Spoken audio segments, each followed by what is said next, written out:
miss out on this week's Yu-Gi-Oh! Headlines? Well, it's time to get you up to speed on last week in Yu-Gi-Oh!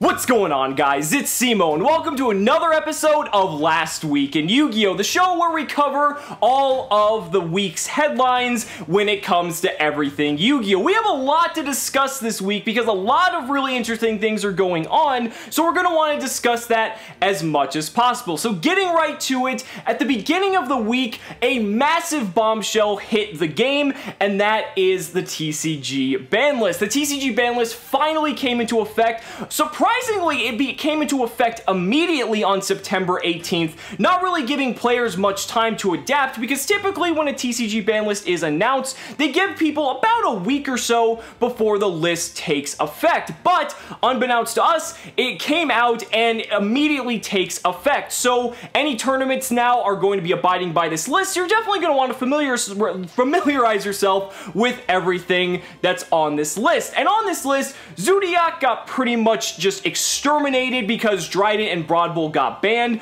True Draco, although Dynamite Knight and True King's Return and Ignis all got hit, Dragonic Diagram and Masterpiece, the True Draco Slaying King, all managed to get off unscathed and are still available at 3 copies. So if True Draco is a deck you want to play, it's still pretty much there and is pretty much willing for anyone to pick it up and play it. And it's definitely something you're going to want to keep in mind because True Draco is definitely still going to be very relevant in the meta moving forward. Dinosaurs also took a really big hit on the ban list as well. Lithosagem got banned, Denglong got banned, and also Miscellaneous Source went to 1, and it's a bit unfortunate because unlike in the OCG had some time where they actually had dinosaurs as their tier 1 deck, but now with these hits it's kind of sad because here in the TCG dinosaurs are just completely outclassed by decks like Zodiac and True Draco, and now, you know, it's pretty much to the point where dinosaurs aren't really going to be nearly as powerful as they could have been,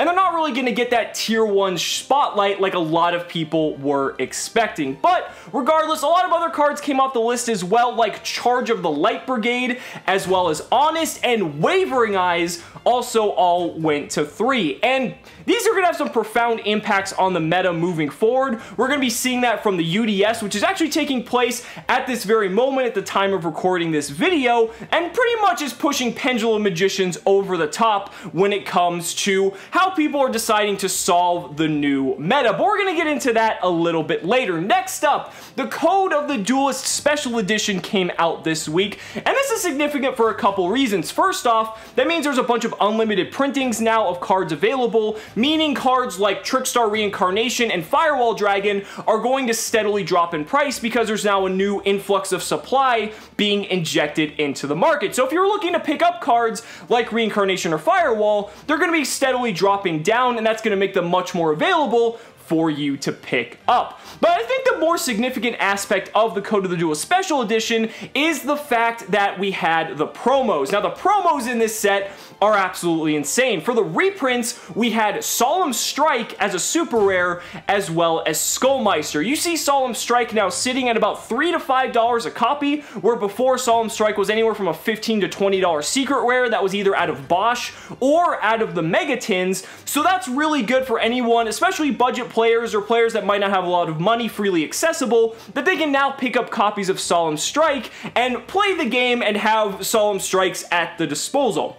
Then there's also Skullmeister. Now, Skullmeister has much less of a significance, especially because dinosaurs got completely eradicated on the ban list, because Skullmeister was a hand trap that a lot of people were playing to combat dinosaurs to prevent the activations of a lot of their cards. Well, with dinosaurs pretty much not really going to be doing a whole lot in terms of the competitive meta, for the most part, Skullmeister is only pretty much settling at about a $1 to $2 promo, but it's good because it's only had one other printing and a secret rare, and it was kind of hovering around 15 to 20 bucks on average, so it's good that this card got reprinted and is much more accessible for players who want to have access to it for their side decks. But the biggest promo to probably come out of Code of the Duelist Special Edition is, in fact, Mistar Boy. Mistar Boy is everything you would want it to be. It's a Mrs. Radiant for water attribute, so it's a link to generic water, and it's just absolutely fantastic. A lot of people are speculating that it's going to push Paleozoic over the top, as well as maybe some other water-based strategies, but Paleozoic primarily, and as we've already seen, which we'll get into a little bit later as well, Paleozoic is already proving its dominance in this format by winning and topping several events from this past weekend. But more into that a little bit later. Next up, there were some cards announced out of Extreme Force that actually looked rather interesting. There was a new hand trap that actually has fairly decent stats, 1800 attack level 4, and just by discarding it, you're able to move a monster from the main monster zone to another zone. And this is really cool because by being able to move a monster from any zone, main or extra, I should clarify, to another corresponding zone, you're able to do several things. You're able to disrupt your opponent, maybe possibly prevent them from going into more extra deck monsters. You're able to break extra links with this monster because if you're extra linked, you can just move one monster out of place, the link is broken, and now you're going to be able to play the game again. There's a lot of cool things this card can do, even if it might not have an immediate impact, but this is something you're definitely going to want to keep your eye on as the format progresses, and we get more further into the era of links. The other card is a really cool counter trap that plays homage to a card like Retort. Essentially, it reads, if your opponent has a card with the same name as a card in their graveyard that they're currently activating, you get to negate and destroy that card. So for instance, if your opponent is using, let's say, an Ash Blossom, and they have an Ash Blossom already in the graveyard, this counter trap can negate that card. It also works for cards on the field and things like that. This is really interesting because a lot of players essentially play 3-ofs in their decks for consistency purposes, and so essentially that means you're going to be having the ability to hit something very good on average a significant amount of time. Now, it's a little bit slow because it requires your opponent to use multiple cards of the same name, but if they do, that's going to prove very powerful because you're going to be able to stop that play dead in its tracks. So that's something to keep an eye on. Another card we got is a new artifact monster, which was so close to being really powerful, but unfortunately fell up short. Artifact Mjolnir was so cool, and basically when it's special summoned, you're able to special summon another artifact monster from your graveyard, but it has one last line of text that restricts you from special summoning any monsters except artifact monsters until the end of your next turn. Not the end of the turn it's summoned, but the next turn. That's so unfortunate because it's too restricting of a mechanic. Imagine if like Hat had that card and it didn't have the next turn restriction. Oh my god, that would have been just absolutely absurd. But it's a little unfortunate. I don't think it was a translation error or anything. I just think the card is sadly that bad. But it's okay, it might have been too slow anyway, but it is cool to see that these older archetypes are still getting some love even from newer sets moving forward.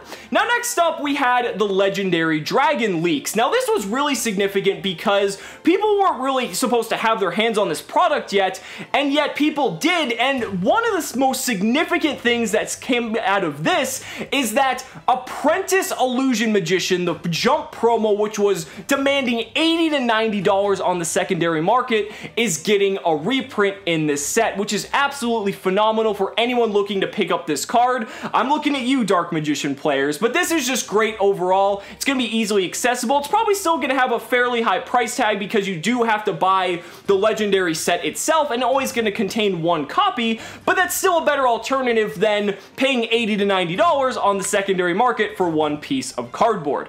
Also, too, that got announced is Dark Magician the Dragon Knight, which is a really powerful card that protects spells and traps on the field. Unfortunately, it's a little bit difficult to summon, but it's still a really cool card nonetheless. The artwork is absolutely badass. And then we have Chimeratech Megafleet Dragon. I did a whole video on Chimeratech Megafleet because that's how interesting the card was in my view. Has a lot of similarities to a kaiju, but kind of falls up short in some aspects. But Cyber Dragon players will still be able to rejoice that they can include this card in their extra decks. Now, to wrap up this episode, I did want to discuss where the meta is shaping up now that we are in the new TCG Banlist format. And frankly, this is one of the most diverse metas we've seen in a long time. I definitely think decks like Pendulum Magician, True Draco variants, as well as ABC are still hovering around the tier 1 category. Pendulum Magician probably for sure, because at the time of recording this video, it had the most representation at the UDS taking place in Florida, so that's something you're going to want to prepare yourself for any event you're planning on going to in the future.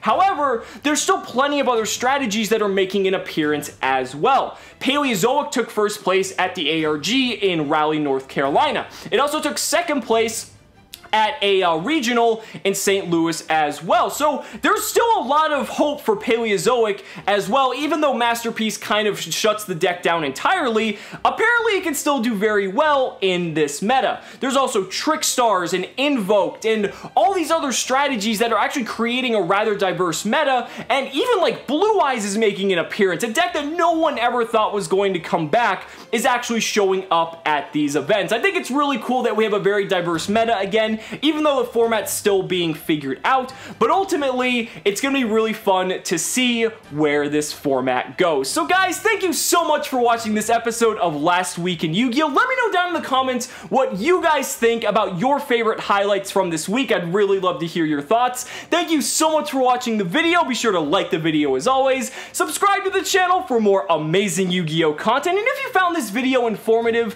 consider backing me on Patreon, because just by pledging only $1 a month, you're investing in my ability to continue bringing you amazing Yu-Gi-Oh! Content. So thanks so much again, and we'll see you next time.